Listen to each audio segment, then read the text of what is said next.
And the other thing that I've really helped to do that he helped point out is like, what would you tell yourself if you were your own client? Like, what would you tell yourself if you were someone else that you were coaching?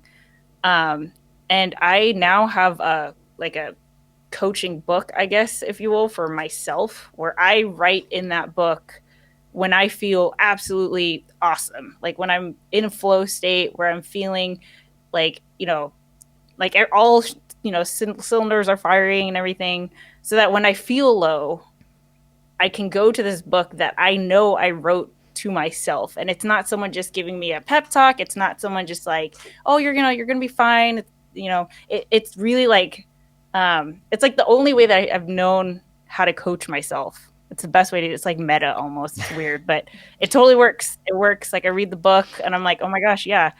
It easily snaps myself back into, okay, don't feel bad about this. If you have to take a break, take a break, but don't let this stop you from doing what you've already done, like what you know you're capable of doing, even though you just feel weird about it for whatever reason. And then what it does is it shrinks the amount of time that I would normally spend feeling really low, because I snap back every time. But it's the like usually it'll take a day of like me just sitting on the couch feeling really blah and just feeling depressed and stuff. But now it's like, okay, I can shrink that window so that I can spend less time second guessing myself and more time taking action.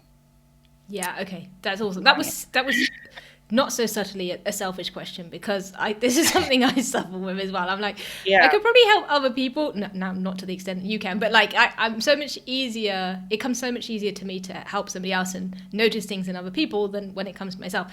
And actually, you did mention this kind of guide that you'd set up when we spoke on Oh, that's our right. episode. Yeah. Yes, no, no, but that's. I'm glad you brought it back up, because I thought it was a brilliant idea, but B, I was trying to work out how to do this. So I guess my follow up selfish question is, what does that actually look like if you were writing something to yourself?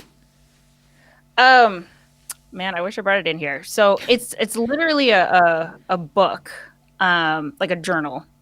And I've journaled since I could write pretty much. And I've had a million blogs. I mean, my vlog was, basically me journaling. But for this, I didn't like no. There's no dates. There's no structure. There's no. It's just like free form. I think that was the first thing I needed to overcome, because before it's like everything was really regimented. Then I would drop off from forcing myself to write in it, and then I would dread writing it in it because there's just all this space.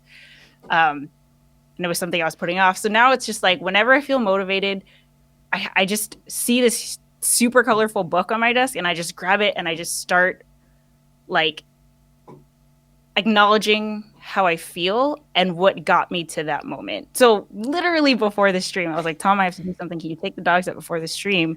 And I wrote, I am so proud of everything that I've done, because it's gotten me to this point where I feel super confident in myself. And that's all. I don't have to explain or anything, but when I know for a fact, when I read that at a low point, I'm going to be like, okay, I have felt that before. It's possible. It's just a mindset shift. I just have to see it, kind of like a little tilt of the lens to just get that clarity again.